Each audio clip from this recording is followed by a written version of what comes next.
History of the World by J. M. Roberts. Book 5, The Making of the European Age. Chapter 1, A New Kind of Society. Early Modern Europe. In the late 16th century, one response to the obscurely felt pressure of an expanding population upon slowly growing resources had been the promotion of immigration. By 1800, Europeans had done much to people lands overseas. In 1751, a North American reckoned that his continent contained 1 million persons of British origin. Modern calculations are that about 250,000 British immigrants went to the New World in the 17th century, 1.5 million in the next. There were also Germans, about 200,000 there, and a few French in Canada. By 1800, it seems reasonable to suppose that something like 2 million Europeans had gone to America north of the Rio Grande. South of it, there were about 100,000 Spaniards and Portuguese. Fear that there was not enough to eat at home helped to initiate these great migrations and reflected the continuing preeminence of agriculture in all thinking about economic life. There were important changes in 3 centuries in the structure and scale of all the main sectors of the European economy, but it was still true in 1800 as it had been true in 1500, that the agricultural sector predominated even in France and England, the two largest Western countries, where commerce and manufacture had much progressed. Moreover, nowhere was anything but a tiny part of the population engaged in industry entirely unconnected with agriculture. Brewers, weavers, and dyers all depended on it, while many who grew crops or cultivated land also spun, wove, or dealt in commodities for the market. Apart from agriculture, it is only in the commercial sector that we can observe sweeping change. Here, there is from the second half of the 15th century a visible quickening of tempo. Europe was then regaining something like the commercial vigor first displayed in the 13th century, and it showed in scale, technique, and direction. Again, there is a connection with the growth of towns. They both needed and provided a living for specialists. The great fairs and markets of the Middle Ages still continued. So did medieval laws of usury and the restrictive practices of guilds. Yet, a whole new commercial world came into existence before 1800. It was already discernible in the 16th century when there began the long expansion of world commerce, which was to last virtually uninterrupted except briefly by war until 1930, and then to be resumed again after another world war. It started by carrying further the shift of economic gravity from southern to northwestern Europe, from the Mediterranean to the Atlantic, which has already been remarked. One contribution to this was made by political troubles and wars such as ruined Italy in the early 16th century. Others are compromised in tiny, short lived but crucial pressures like the Portuguese harassment of Jews, which led to so many of them going with their commercial skills to the Low Countries at about the same time.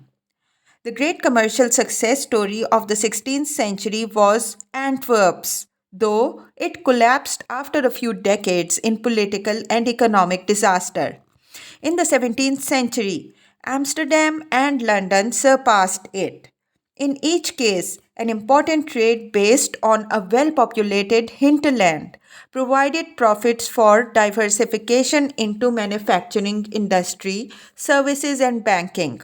The old banking supremacy of the medieval Italian cities passed first to Flanders and then German bankers of the 16th century, and then finally to Holland and London.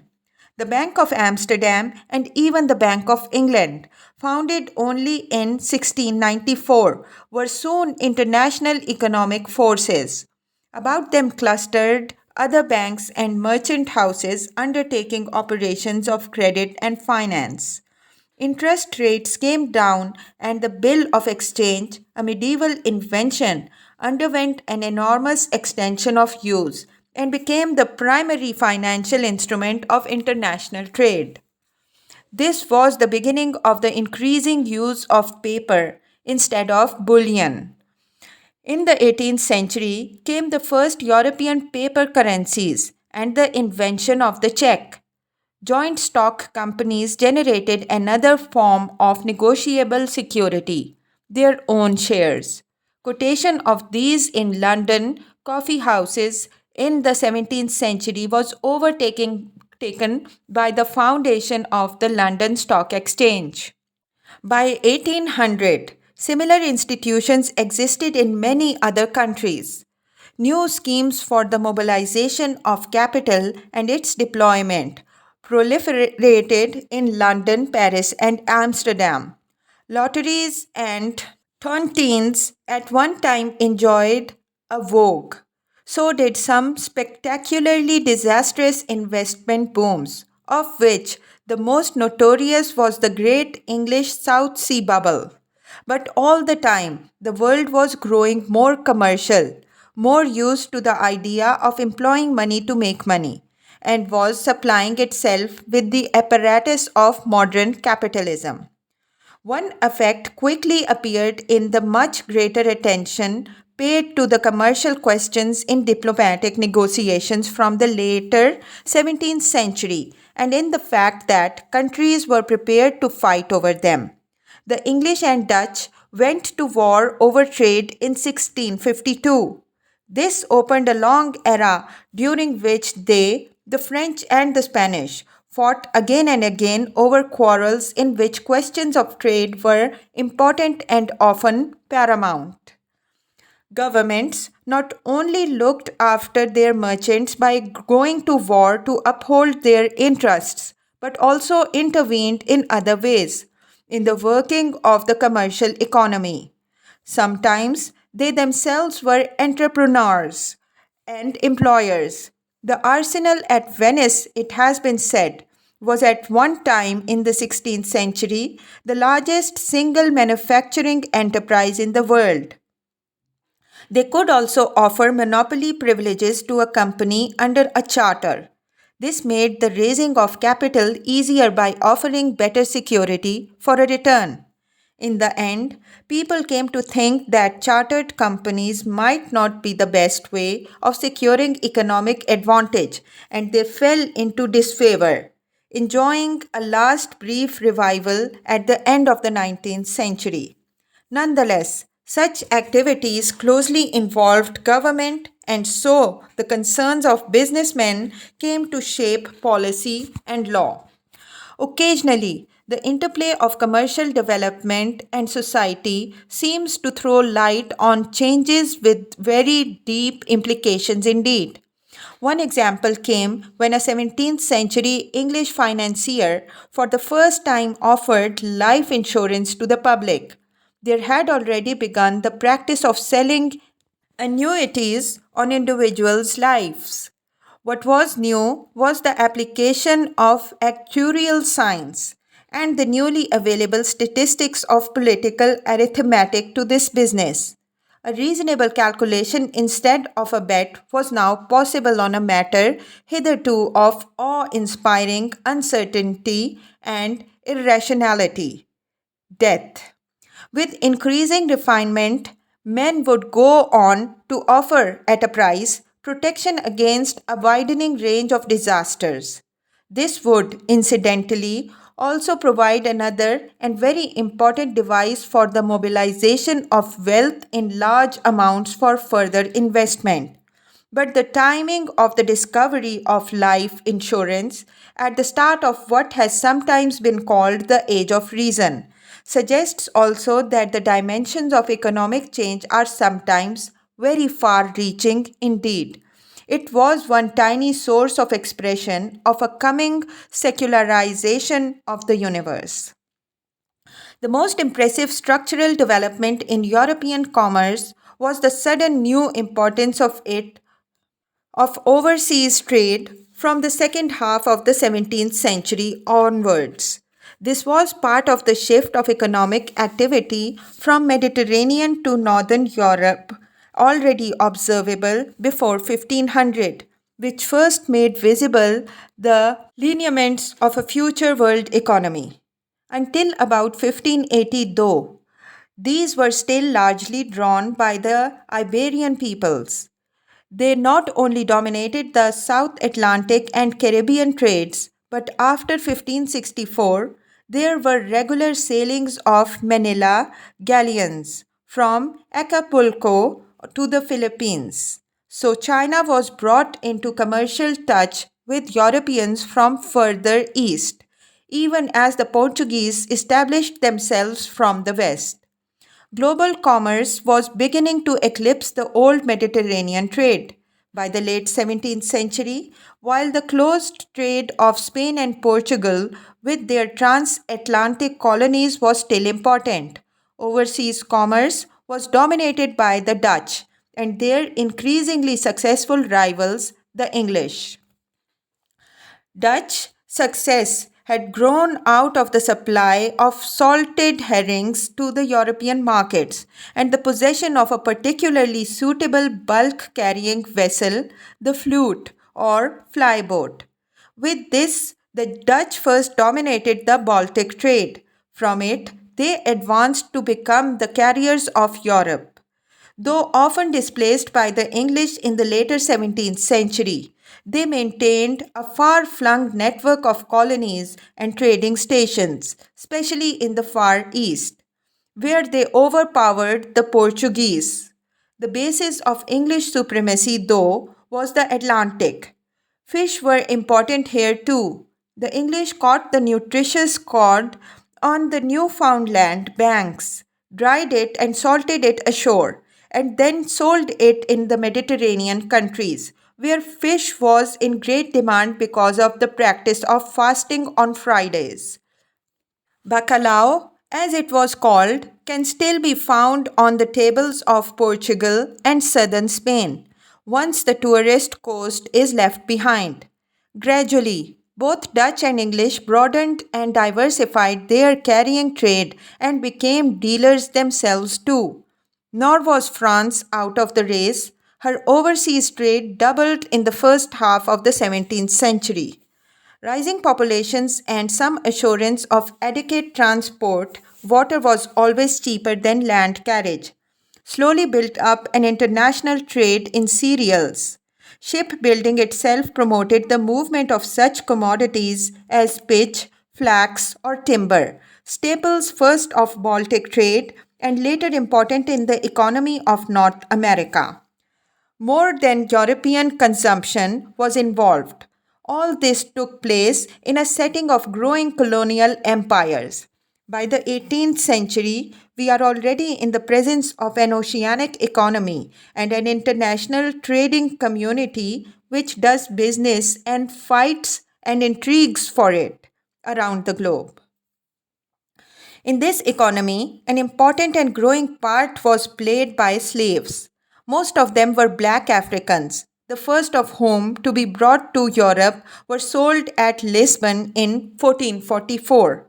In Europe itself, slavery had by then all but withered away, although Europeans were still being enslaved and sold into slavery by Arabs and Turks. Now it was to undergo a vast extension in other continents. Within 2 or 3 years, over 1,000 more blacks had been sold by the Portuguese, who soon set up a permanent slaving station in West Africa. Such figures show the rapid discovery of the profitability of the new traffic, but gave little hint of the scale of what was to come. What was already clear was the brutality of the business. The Portuguese quickly noted that the seizure of children usually ensured the docile captivity of the parents. and the complicity of Africans in it. As the search for slaves went further inland, it became simple to rely on local potentates who would round up captives and barter them wholesale. For a long time, Europe and the Portuguese and Spanish settlements in the Atlantic islands took almost all the slaves West Africa supplied. Then came a change. From the mid 16th century, African slaves were shipped across the Atlantic to Brazil, the Caribbean islands, and the North American mainland. The trade thus entered upon a long period of dramatic growth whose demographic, economic, and political consequences are still with us. African slaves are by no means the only ones important in modern history, nor were Europeans the only slavers. Nonetheless, black slavery based on the selling of by Africans of other Africans to Portuguese, Englishmen, Dutchmen, and the Frenchmen, and their subsequent sale to other Europeans in the Americas, is a phenomenon whose repercussions have been much more profound than the enslavement of Europeans by Ottomans or Africans by Arabs. The approximate numbers of those enslaved too have seemed easier to establish if only approximately. Much of the labor which made American colonies possible and viable was supplied by black slaves, though for climatic reasons the slave population was not uniformly spread among them. Always, the great majority of slaves worked in agriculture or domestic service. Black craftsmen or later factory workers were unusual. The slave trade was commercially very important too. Huge profits were occasionally made, a fact which partly explains the cramped and pestilential holds of the slave ships in which were confined the human cargoes. They rarely had a death rate per voyage of less than 10% and sometimes suffered much more appalling mortality. The supposed value of the trade made it a great and contested prize, though the normal return on capital has been much exaggerated. For 2 centuries, it provoked diplomatic wrangling and even war as nation after nation sought to break into or monopolize it. This testified to the trade's importance in the eyes of statesmen, whether it was economically justified or not. It was once widely held that the slave trade's profits provided the capital for European industrialization, but this no longer seems plausible. Industrialization was a slow process. Before 1800, though, examples of industrial concentration could be found in several European countries. The growth of both manufacturing and extractive industry was still, in the main, a matter of the multiplication of small scale artisan production and its technical elaboration rather than of radically new methods and institutions. Europe had by 1500 an enormous pool of wealth to draw on in her large numbers of skilled craftsmen, already used to investigating new processes and exploring new techniques. 2 centuries of gunnery had brought mining and metallurgy to a high pitch. Scientific instruments and mechanical clocks testified to a wide diffusion of skill in the making of precision goods. Such advantages as these shaped the early pattern of industrial age and soon began to reverse a traditional relationship with Asia. For centuries, Oriental craftsmen had astounded Europeans by their skill and the quality of their work. Asian textiles and ceramics had a superiority which lives in our everyday language. China, muslin, calico, shantung are still familiar words. Then, in the 14th and 15th centuries, supremacy in some forms of craftsmanship had passed to Europe, notably in mechanical and engineering skills. Asian potentates began to seek Europeans who could teach them how to make effective firearms. They even collected mechanical toys, which were the commonplaces of European fairs. Such a reversal of roles was based on Europe's accumulation of skills in traditional occupations and their extension into new fields. This happened usually in towns. Craftsmen often traveled from one to another following demand. So much it is easy to see. It is harder to see what it was in the European mind that pressed the European craftsman forward and also stimulated the interest of his social betters so that a craze for mechanical engineering is as important an aspect of the age of the Renaissance as is the work of its architects and goldsmiths. After all, this did not happen elsewhere. Early industrial areas grew by accretion, not only around the centers of established European manufacturers, such as textiles or brewing, closely related to agriculture, but in the countryside. This long continued to be true. Old trades created concentrations of supporting industry. Antwerp had been the great port of entry to Europe for English cloth. As a result, finishing and dyeing establishments appeared there to work up further the commodities flowing through the port. Meanwhile, in the English countryside, wool merchants shaped the early pattern of industrial growth by putting out to peasant spinners and weavers the raw materials they needed. The presence of minerals was another locating factor. Mining and metallurgy were the most important industrial activities independent of agriculture and were widely dispersed. But industries could stagnate or even sometimes collapse. This seems to have happened to Italy. Its medieval industrial preeminence disappeared in the 16th century, while that of the Flemish Low Countries and western and southern Germany. The old Carolingian heartland lasted another century or so until it began to be clear that England, the Dutch Netherlands, and Sweden were the new manufacturing leaders.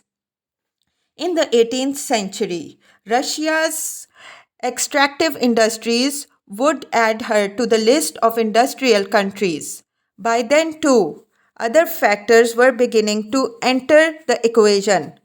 Organized science was being brought to bear on industrial techniques, and state policy was shaping industry, both consciously and unconsciously. The long term picture of overall expansion and growth obviously requires much qualification. Dramatic fluctuations could easily occur even in the 19th century when a bad harvest could lead to runs on banks and a contraction of demand for manufactured goods, big enough to be called a slump. This reflected in the growing development and integration of the economy. It could cause new forms of distress. Not long after 1500, for example, it began to be noticed that the prices were rising with unprecedented speed. Locally, this trend was sometimes very sharp indeed, doubling costs in a year. Though nothing like this rate was maintained anywhere for long, the general effect seems to have been a roughly fourfold rise in European prices in a century. Given 20th century inflation, this does not seem very shocking, but it was quite novel and had great and grave repercussions. Some property owners benefited and some suffered. Some landowners reacted by putting up rents and increasing as much as possible the yields from their feudal dues. Some had to sell out. In this sense, inflation made for social mobility, as it often does. Among the poor, the effects were usually harsh, for the price of agricultural produce shot up and money wages did not keep pace. Real wages, therefore, fell. This was sometimes made worse by the local factors too. In England, for example, high wool prices tempted landlords to enclose common land and thus remove it from common use in order to put sheep on it. The wretched peasant grazier starved, and thus, as one famous contemporary comment put it, sheep ate men. Everywhere in the central third of the century, there were popular revolts and a running disorder which revealed both the incomprehensibility and the severity of what was going on. Everywhere, it was the extremes of society which felt the pinch of inflation most sharply. To the poor, it brought starvation, while kings were pinched because they had to spend more than anyone else. Much ink has been spent by the historians on explaining this century long price rise. They no longer feel satisfied with the explanation first put forward by contemporary observers that the essential cause was a new supply of bullion, which followed the opening of the New World mines by the Spanish inflation.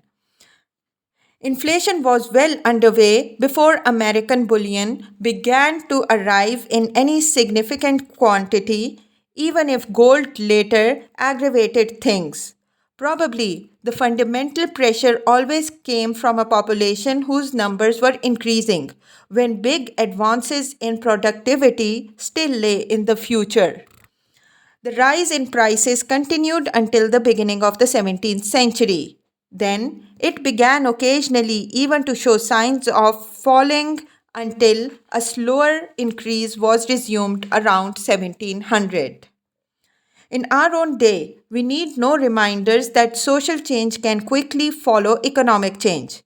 We have little belief in the immutability of social forms and institutions.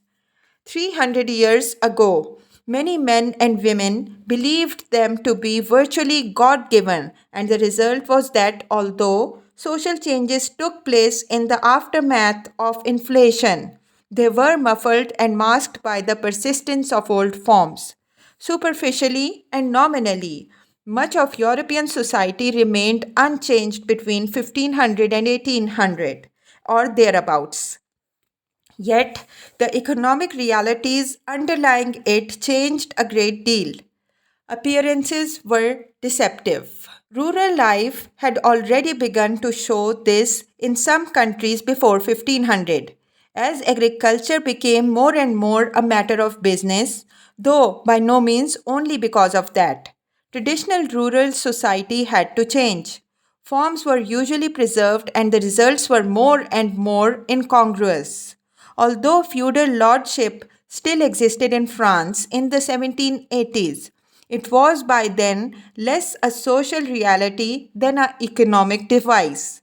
The seigneur might never see his tenants, might not be of noble blood, and might draw nothing from his lordship except sums of money which represented his claims on his tenants' labor, time, and produce. Further east, the feudal relationship remained more of a reality. This in part reflected an alliance of rulers and nobles to take advantage of the new market for grain and timber in the growing population of Western and Southern Europe. They tied peasants to the land and exacted heavier and heavier labor services.